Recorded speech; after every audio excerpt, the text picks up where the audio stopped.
Imagine a world where every step you take, every word you whisper, every glance you make is tracked, analyzed, and judged. This isn't dystopian fiction, it's happening right now. In China's terrifying surveillance state, even your private thoughts aren't safe. What if this was your life? Dive into the chilling reality of a society under constant watch, and ask yourself, how long until this becomes your world too? Chapter 1. The Great Firewall. Imagine living in a digital labyrinth where every step you take online is scrutinized, filtered, or blocked. This is the reality for over 1 billion people in China, trapped behind the Great Firewall. It's not just an internet censorship system. It's a vast, ever-evolving fortress designed to control information, suppress dissent, and mold the minds of its citizens. The Great Firewall operates like a digital dragon, tirelessly guarding the boundaries of China's cyberspace. Social media platforms like Facebook, Twitter, and Instagram are completely inaccessible. Google, the world's largest search engine, is nowhere to be found. Instead, Chinese citizens are funneled into a controlled ecosystem of government-approved alternatives like WeChat, Baidu, and Weibo, where every post, message, and search is meticulously monitored. But censorship doesn't stop at blocking foreign platforms. Even within China's digital borders, the government employs sophisticated AI and human censors to silence dissent. Keywords deemed sensitive like Tiananmen Square, Hong Kong protests, or even subtle euphemisms mocking the government trigger immediate removal. Users attempting to bypass restrictions with clever metaphors or coded language find themselves flagged and punished. The chilling reality of this censorship extends beyond deletions. In 2018, Zhang Guanghong, a blogger from Guangzhou, was sentenced to 13 years in prison for sharing articles critical of the Communist Party on WeChat. His crime? Merely questioning the official narrative. Similarly, in 2020, college student Li Xiaochu was arrested after posting about the mistreatment of labor activists. Her plea for justice was silenced, replaced with fear.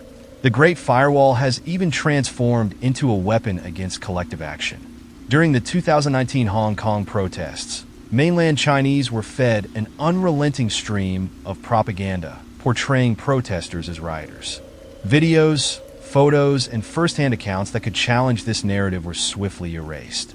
As a result, millions of citizens believed only what the state allowed them to see, fostering a society where truth is no longer universal, but dictated by the party. The stakes are even higher for those who dare to outsmart the system. Virtual private networks, a tool used to bypass censorship, are illegal without government approval. In 2019, a software developer was fined for simply selling VPNs. His small act of defiance crushed under the weight of the state's digital grip. The impact on freedom of speech is devastating. Under the constant gaze of the Great Firewall, self-censorship has become a survival mechanism. Bloggers second-guess their words. Activists encrypt their conversations. Ordinary citizens avoid political discussions altogether. What's left is a chilling silence, a digital landscape devoid of dissent. For the rest of the world, the internet is a gateway to knowledge and expression. For China, it's a battleground where information is a tightly controlled weapon. The Great Firewall isn't just about blocking websites. It's about shaping a reality where questioning authority is unthinkable and freedom of thought is the ultimate casualty. Chapter 2.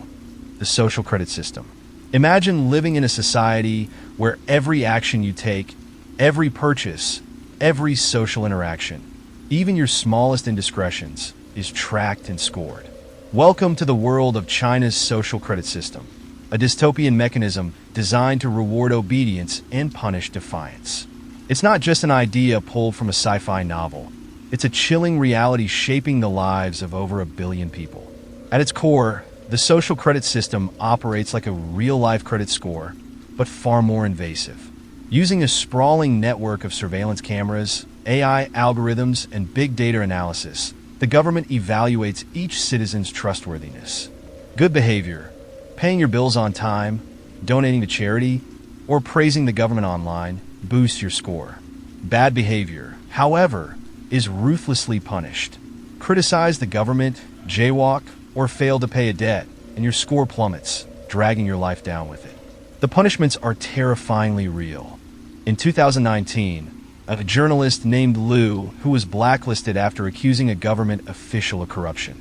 His social credit score tanked, and with it went his freedom. Suddenly, he was barred from booking flights, riding high-speed trains, and even securing a loan. "I feel like I've been pushed to the margins of society," he said in an interview. For Liu and countless others, the system is a silent prison, stripping away not only mobility but dignity. The penalties extend further than travel bans. Companies and landlords use the system to vet employees and tenants. A low score could cost someone their job, housing, or even their children's education. In one chilling case, a man was denied admission for his son to an elite school because his score was too low. His crime? Failing to pay a fine on time. Even the smallest acts of defiance are punished. In Rongqing, a pilot city for the system, a man was fined and docked points for walking his dog without a leash. His neighbors, eager to maintain their own scores, reported him. This built-in culture of mutual surveillance ensures compliance, creating a society where even casual infractions can have catastrophic consequences. But the system isn't just about punishment, it's about control. It's designed to encourage model citizenship by incentivizing loyalty to the party. High scores grant privileges like faster travel approvals, better loans, and even VIP access to exclusive events. The result? A population conditioned to behave in ways the state deems acceptable. The social credit system has redefined what it means to be a good citizen in China. For those who comply, the rewards are tangible. But for those who resist, or even stumble, the consequences are a life of shame, isolation, and exclusion. It's a system that doesn't just monitor behavior.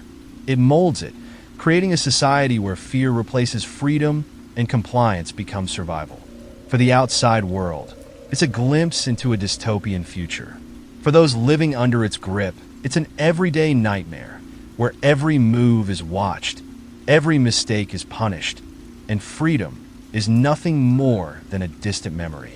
Chapter 3: Smart City Surveillance. Welcome to Shenzhen, one of China's most advanced smart cities, a bustling metropolis where innovation thrives and privacy dies. With over 13 million residents, it is a living laboratory for cutting-edge surveillance technology. Cameras peer down from every corner, artificial intelligence processes faces, and algorithms predict behavior. Here, the future of urban living is on full display, and it's terrifying. Imagine starting your day as an ordinary citizen in Shenzhen.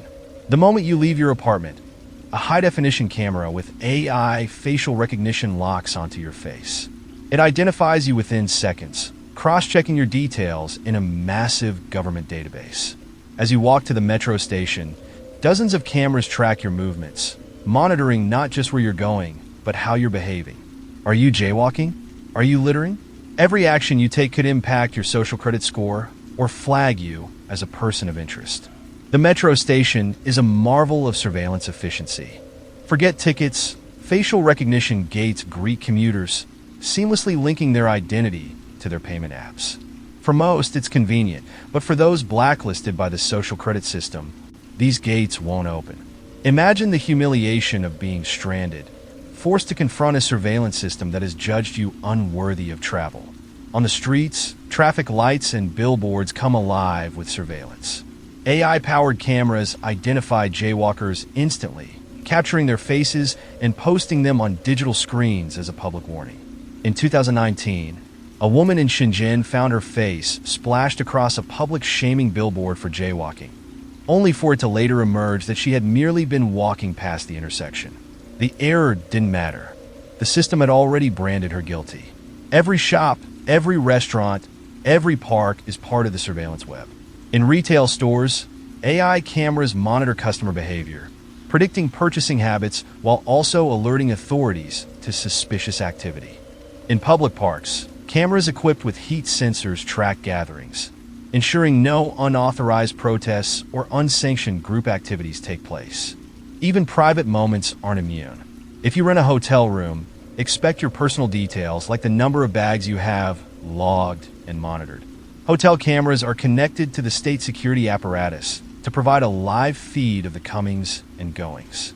The night doesn't bring respite from Shenzhen's ever-watchful eyes. Pedestrians walking home are scanned by thermal imaging cameras designed to detect fugitives in crowds. Meanwhile, drones equipped with cameras patrol the skies, their low hum a constant reminder that no corner of the city is out of reach. For many, this omnipresent surveillance feels normal, an accepted trade-off for safety and efficiency. But for those who dare to question or resist, it is suffocating. Dissidents in Shenzhen speak of being followed, flagged, and even detained after the surveillance system deemed their activities suspicious. In this smart city, privacy is a relic of the past, and freedom exists only within the boundaries the state allows. Living in Shenzhen means being part of a grand experiment, a world where technology promises convenience but delivers control. For the citizens under its gaze, it's a chilling reality. A city so smart, it knows you better than you know yourself. Chapter 4. Facial Recognition Technology. Imagine walking down a crowded street, believing you're just another face in the sea of humanity. But in China, anonymity is an illusion. Every step you take, every glance you make is tracked, analyzed, and recorded by a network of advanced facial recognition systems. For dissidents, criminals, or anyone deemed untrustworthy, this technology is a weapon of precision, one that can dismantle your life in mere minutes. Facial recognition technology is now an integral part of China's surveillance state. Cameras equipped with powerful AI line streets, train stations, airports, and even schools, capable of identifying individuals in milliseconds. These cameras don't just see you, they understand you. They analyze facial structures, detect emotional states, and match your face to a centralized database containing billions of profiles. For the government, this is control perfected, a way to find anyone, anywhere, anytime. In 2018, a startling demonstration of this power occurred at a concert in Nanchang. Among a crowd of over 60,000 people, a single fugitive wanted for financial crimes thought he could blend in. But there were cameras lining the stadium. Within minutes, facial recognition identified him, and police quietly arrested him before he could even enjoy the opening act. He later admitted, "I thought being in such a large crowd would keep me safe. I was wrong." But the system isn't just used to catch criminals. Dissidents and activists often find themselves trapped in its inescapable web.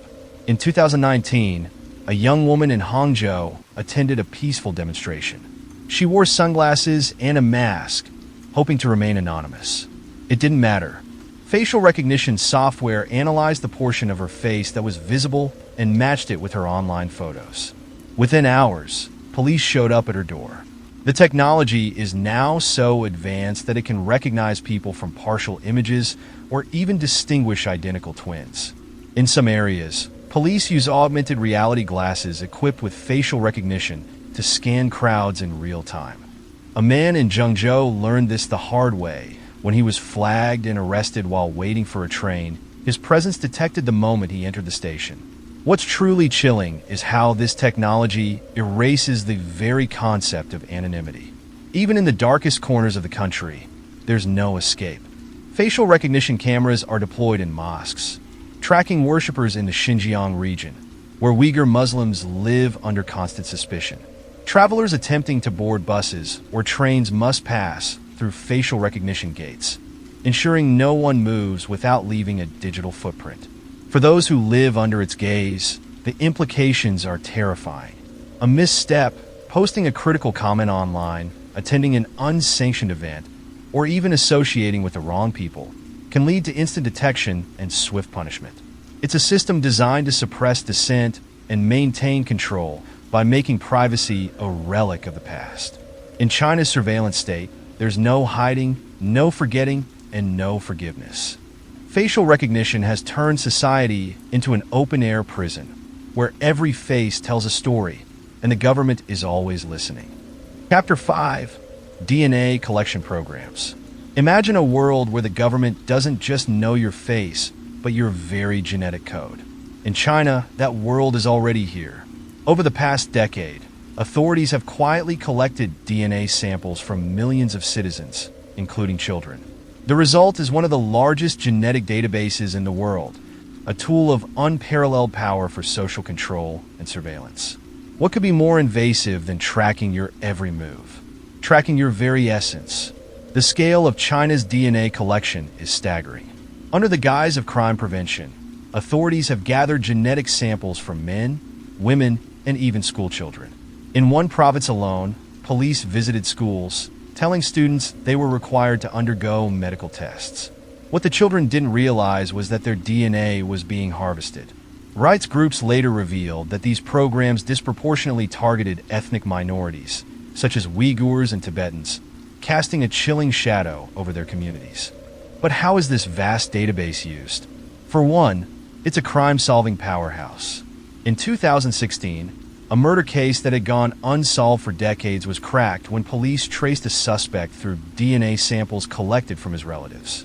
While this may seem like a noble use of technology, the implications are far more sinister. Once your DNA is in the system, you and your entire family are under permanent watch. Authorities can use this data to track familial connections, creating an invisible web of surveillance that extends beyond the individual. Consider the case of a man in Xinjiang who fled to escape persecution. Believing he was safe, he started a new life far from his hometown. But authorities tracked him down using his relatives' DNA. His mere connection to family members flagged in the system was enough to seal his fate.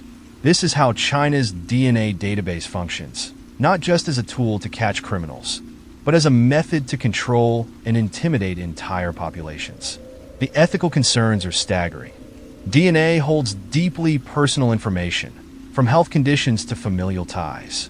By collecting and storing this data en masse, the Chinese government gains the ability to predict illnesses, identify genetic markers, and even target specific ethnic groups. The potential for abuse is limitless. Critics have likened the practice to genetic authoritarianism, where the state owns your genetic identity, leaving no room for privacy or consent. What's even more alarming is that DNA collection often happens without transparency or clear justification. Many citizens are coerced into providing samples during routine interactions with police, such as applying for identification cards or driver's licenses. In some cases, people have reported being pressured into giving blood samples during innocuous medical checkups. Once their DNA is in the database, there's no way to remove it and no way to control how it's used. The DNA collection program is more than a technological feat. It's a terrifying tool of oppression. By capturing the building blocks of life itself, the Chinese government has created a system of control that's as intimate as it is inescapable. For those living under this watchful eye, freedom has never felt more out of reach. Chapter 6: Surveillance of Ethnic Minorities. In the remote region of Xinjiang, life for the Uyghur Muslim minority is an Orwellian nightmare brought to life. What once was a vibrant cultural hub has become a heavily fortified police state, where every move is watched, every word is recorded, and every person is a potential suspect. Surveillance here doesn't just monitor behavior, it preempts it, creating a system of control so suffocating that even thoughts seem unsafe. The heart of this dystopia lies in the so-called re-education camps, which the Chinese government insists are vocational training centers. But eyewitness accounts paint a far darker picture. These are high-security facilities where detainees, many arrested for simply practicing their faith or having family abroad, are subjected to indoctrination, forced labor, and psychological torment.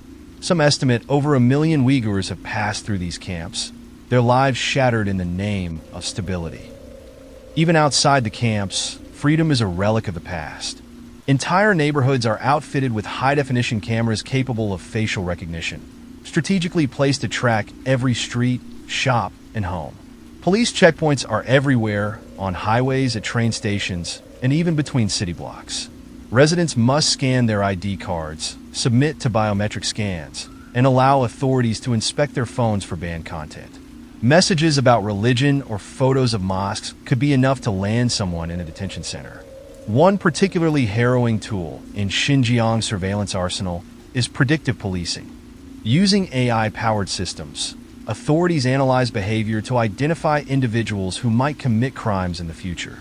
These algorithms flag suspicious activities, like buying gasoline in small quantities, making frequent phone calls to foreign numbers, or even installing apps like WhatsApp.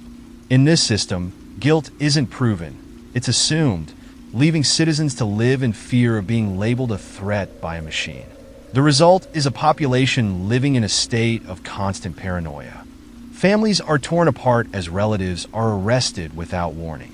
In 2018, a Uyghur man who fled to Turkey spoke about how his wife and children were taken from their home in Xinjiang. He hadn't heard from them in over a year, their fate unknown.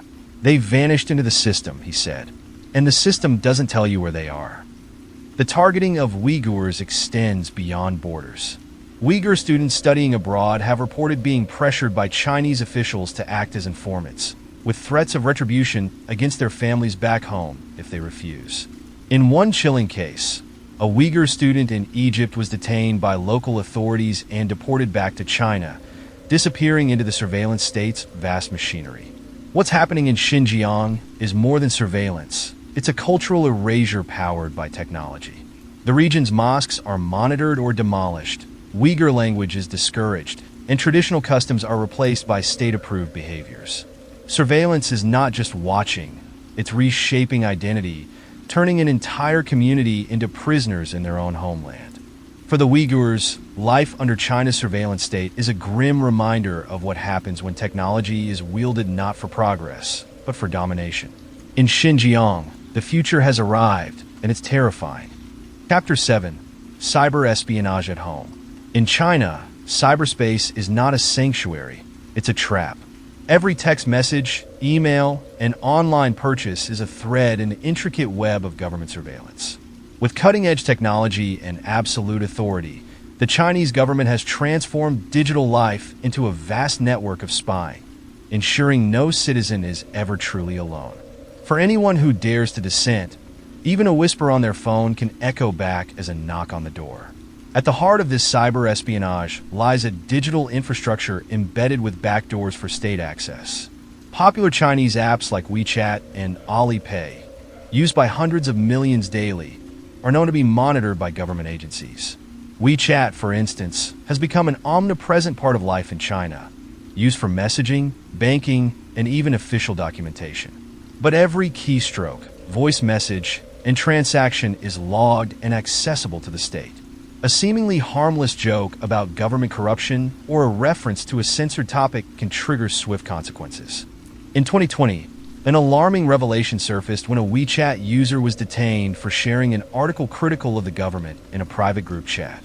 Despite the group's small size, authorities flagged the content, tracked the user's location, and arrested him within hours. This case wasn't unique. It was a chilling reminder that privacy, even among trusted friends, is an illusion. Beyond social apps, the surveillance extends to seemingly benign platforms.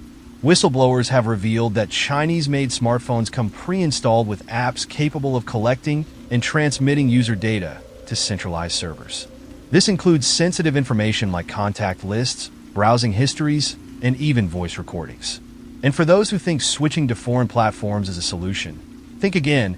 Accessing apps like Gmail or WhatsApp through a VPN not only risks detection, but also raises red flags with authorities. E-commerce platforms aren't spared from scrutiny either. Online purchases are monitored, with algorithms flagging transactions deemed suspicious. Buying books on banned topics, ordering VPN subscriptions, or even purchasing certain religious items can lead to inquiries or worse. In one infamous case, a Beijing resident was interrogated after buying a map of China that didn't align with state-sanctioned borders. The purchase had been flagged and reported within hours. The depth of this surveillance has been exposed by a handful of courageous whistleblowers.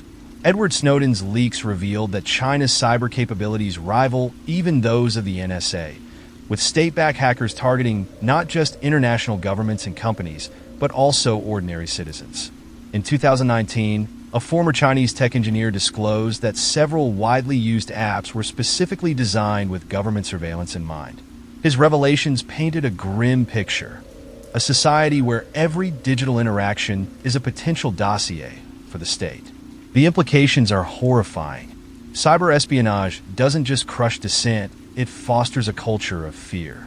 People second-guess their words, avoid sensitive topics, and self-censor in private conversations. In this digital panopticon, trust is eroded, and the boundaries of freedom shrink with every monitored message. In China's cyber world, the walls have ears, and the shadows are always watching.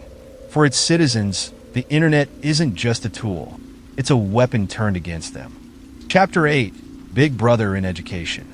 Imagine a classroom where every move, glance, and even yawn is captured, analyzed, and judged. In China, this isn't science fiction, it's reality. Schools across the country have adopted advanced surveillance technologies to monitor students like never before. From cameras that track facial expressions to algorithms that measure attentiveness, the next generation is being raised under the unblinking eye of Big Brother. In cities like Hangzhou, schools are outfitted with smart classroom behavior management systems. Cameras installed at the front of the rooms scan students' faces to assess their emotions and engagement. Are they paying attention? Are they distracted? Are they showing signs of disinterest? The system compiles data in real time, flagging students who aren't meeting expectations. Teachers receive detailed reports about who is focused and who isn't. For students, even a daydream is enough to land them on a watch list. But the surveillance doesn't stop there. Some schools require students to wear uniforms embedded with RFID chips to track their location throughout the day. This ensures that no one skips class or sneaks off campus without permission. In other cases, AI systems analyze handwritten homework to identify mistakes or signs of sloppiness, pushing students to maintain perfection in every aspect of their work. For many young people, the consequences of this constant scrutiny are severe. Take the case of Li Wei, a 16-year-old high school student in Guangdong. During a history class, he challenged the teacher's narrative about a political event, arguing that the lesson didn't align with the facts he'd read online. Within days, Li was called to the principal's office, where he was informed that his behavior had been flagged by the school's surveillance system. His dissenting views were recorded, and his parents were summoned for a stern lecture about the importance of ideological conformity. Li's punishment? A public apology to his class and a warning placed on his academic record. The psychological toll on students growing up in such an environment is immense. Children learn early on to self-censor, fearing that their words or actions could have dire consequences. They stop asking questions, stop challenging ideas, and stop expressing individuality. For many, the classroom feels less like a place of learning and more like a stage where every movement is judged by an invisible audience. This culture of surveillance breeds anxiety and erodes trust. A survey conducted in one school revealed that over 60% of students felt constantly nervous about being watched. Some reported avoiding eye contact with cameras to avoid being flagged, while others described nightmares about being punished for minor mistakes. Teachers, too, feel the pressure, knowing that their own performance is under the same relentless scrutiny. What does it mean for a society when its youngest members grow up under constant surveillance? The answer is chilling. In China, the classroom isn't just a place for education, it's a laboratory for control. By conditioning students to accept and even embrace surveillance, the government is grooming a generation that will see totalitarian oversight not as a threat, but as the norm. For these children, Big Brother isn't a distant concept. It's a reality they live with every day. Chapter 9: Mobile Monitoring. In China, the smartphone in your pocket isn't just a tool for convenience. It's a surveillance device, a double agent working for the state. Every swipe, every text, every location ping is potentially feeding into a vast network of data collection. While smartphones connect people to the digital world, in China, they also connect citizens to an inescapable surveillance state. At the heart of this system is the near-mandatory use of apps like WeChat. Far more than just a messaging platform, WeChat serves as an all-in-one super app for payments, social interactions, government services, and more. But behind its sleek design lies a chilling reality. Everything sent or received on WeChat is monitored. Messages are scanned for politically sensitive language. Payment histories are analyzed, and location data is constantly tracked. Take the case of Zhang Wei, a journalist who used WeChat to share articles critical of local officials. Despite keeping his account private, Zhang was detained after authorities flagged his posts.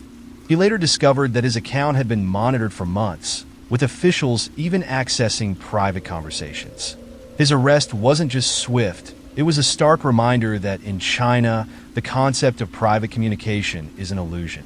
The government doesn't stop at monitoring existing apps. It mandates the installation of spyware like applications on certain groups of citizens. In Xinjiang, for example, ethnic minorities are required to install an app called Jingwang Weishir, or Clean Internet Guard. This app scans the user's phone for banned content, such as religious texts or politically sensitive material, and automatically reports violations to the authorities. Those who refuse to comply can face detainment. Even travelers are not exempt from this digital intrusion. Tourists entering Xinjiang have reported having their phones searched and apps installed without consent at border checkpoints. These apps collect data and monitor activity, turning personal devices into tools for government oversight. For many, the idea of having their phone confiscated, searched, and effectively turned against them is unnerving. And yet, for millions of Chinese citizens, this is just another part of daily life. Mobile tracking doesn't stop at apps. Advanced geolocation technology allows the government to monitor citizens' movements with pinpoint accuracy. In one infamous case, a man who attended a pro-democracy rally was arrested just hours later, thanks to data from his phone showing he had been in the vicinity of the protest. Stories like this aren't isolated, they're becoming frighteningly common, leaving citizens to wonder if every step they take is being watched. For the average person, smartphones have become both a necessity and a liability. They serve as digital ID cards, wallets, and communication hubs, but they also record every trace of activity. Whether you're paying for lunch, scrolling through news, or chatting with a friend, the government's eyes are always watching. In China, a smartphone isn't just a tool for modern living, it's a leash. And no matter how far you try to run or how carefully you tread, the state holds the other end, ready to yank it tight at any moment. Chapter 10. Travel Restrictions. In China, the ability to move freely is no longer a guaranteed right. It's a privilege, tightly controlled by an intricate network of surveillance and technology. Advanced monitoring systems at airports, train stations, and toll roads ensure that every journey is tracked, every destination logged, and every traveler scrutinized. For those who run afoul of the government's expectations, mobility itself can be stripped away, reducing them to virtual prisoners within their own country. At the heart of this travel control system is the integration of surveillance with the infamous social credit system. Citizens with low social credit scores, penalized for offenses as minor as jaywalking or voicing dissent online, are often barred from purchasing plane tickets or booking high-speed train rides. The result? A modern-day form of exile that quietly silences and punishes those deemed undesirable by the state. Consider the case of Liu Hu, a journalist who dared to investigate government corruption. His social credit score plummeted after he lost a defamation lawsuit against a state official. As punishment, Liu was placed on the government's blacklist, banning him from flying and restricting his access to premium train tickets. At airports and train stations, his ID triggered automated systems that blocked him from completing bookings. Trapped in his home city, Liu described the experience as living in a cage. The technology behind this system is as advanced as it is invasive. Facial recognition cameras in airports and train stations can identify individuals in real time, matching them to government databases. Even toll roads are equipped with surveillance technology, tracking vehicle movements and cross-referencing drivers' social credit scores. If a person flagged as untrustworthy attempts to board a flight, an automated voice might publicly announce their rejection, shaming them in front of other passengers. These restrictions are not just punitive, they're preemptive.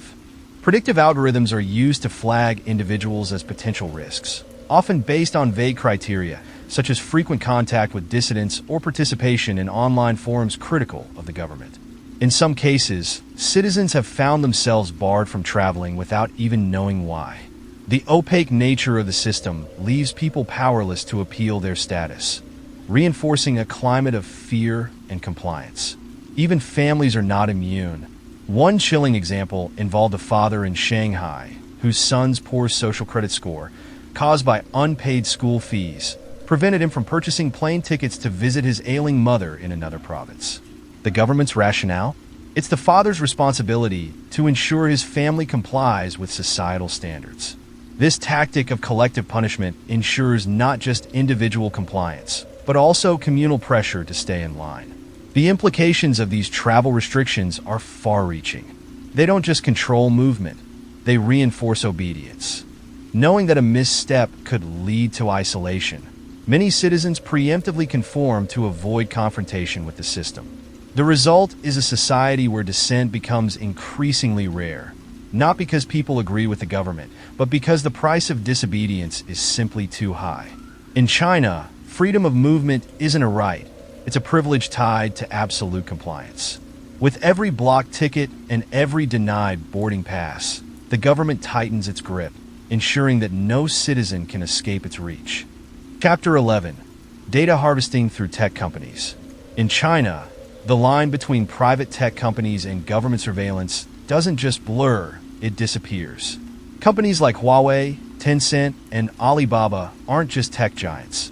They're silent partners in one of the most expansive surveillance operations the world has ever seen.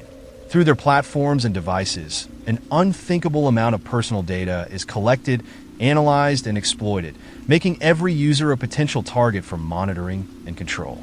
Huawei, one of the world's leading telecommunications companies, is often at the center of controversy. While it markets its devices as cutting-edge tools for the modern consumer, behind the scenes, Huawei has faced allegations of building backdoor access for the Chinese government. These backdoors allow authorities to monitor conversations, track locations, and even deactivate devices remotely. Although Huawei denies these claims, whistleblowers and investigative reports have revealed instances where its technology has been used in surveillance operations, particularly in regions like Xinjiang, where ethnic minorities are heavily monitored. Tencent, the parent company of WeChat, is another key player in the data harvesting machine. With over 1 billion users worldwide, WeChat isn't just a messaging app, it's a super app used for payments, transportation, e-commerce, and even government services. But every transaction, every chat, and every login is a data point feeding into the government's surveillance apparatus. Leaked documents have shown that Tencent actively collaborates with Chinese authorities, providing access to private user data upon request. In one chilling example, a woman was detained for subversive comments she made in a private WeChat group, comments that were flagged and reported by the platform itself.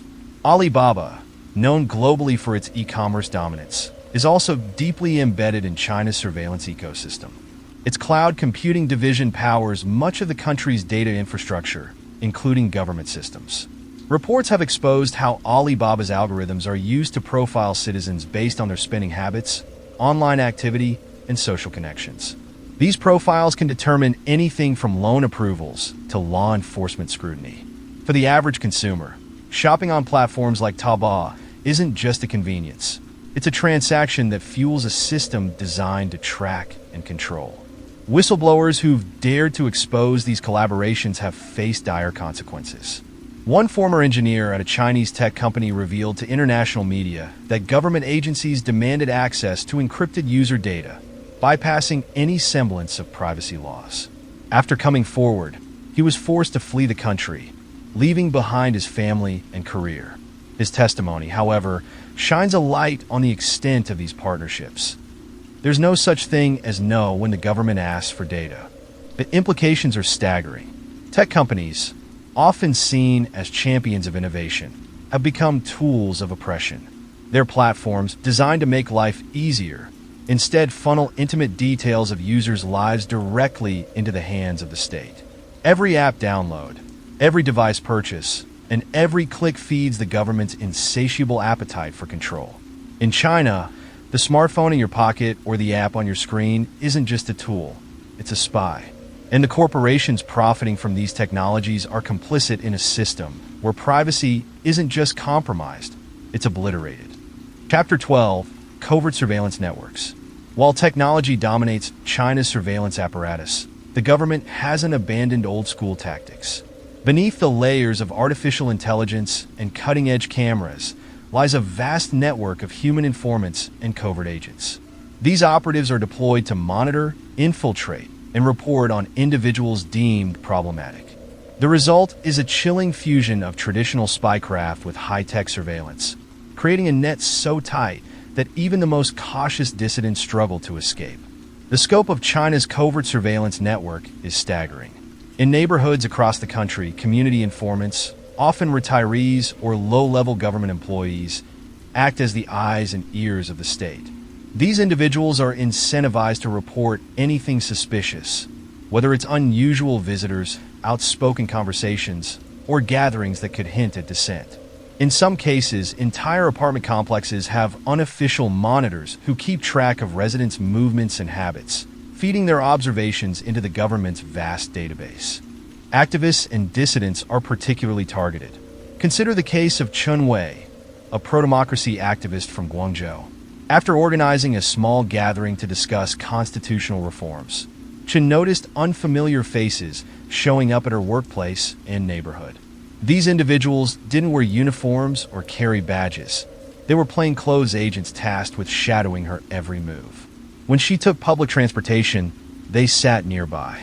When she went to the market, they lingered in the aisles. Even her closest friends and family became suspicious of everyone around her, unsure who might secretly be reporting back to the authorities.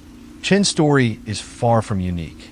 Dissidents often report being subjected to relentless human surveillance that operates in tandem with technological monitoring. Facial recognition cameras track their movements in public, while covert agents ensure there are no blind spots. In one chilling case, a human rights lawyer was tailed for over 6 months by a team of operatives. Every time he entered a building, agents waited outside. When he left the city, they followed his vehicle. The psychological toll of this constant presence was as oppressive as any prison sentence. What makes China's covert surveillance so effective is its integration with technology. Informants don't just observe, they use smartphones and apps to report their findings in real time. Their data is fed into centralized systems, where artificial intelligence analyzes patterns and cross-references information. For instance, if an informant spots someone meeting with a known dissident, that interaction might trigger additional monitoring through nearby cameras or even phone tapping. This seamless fusion of human and digital intelligence creates a level of scrutiny that few can evade.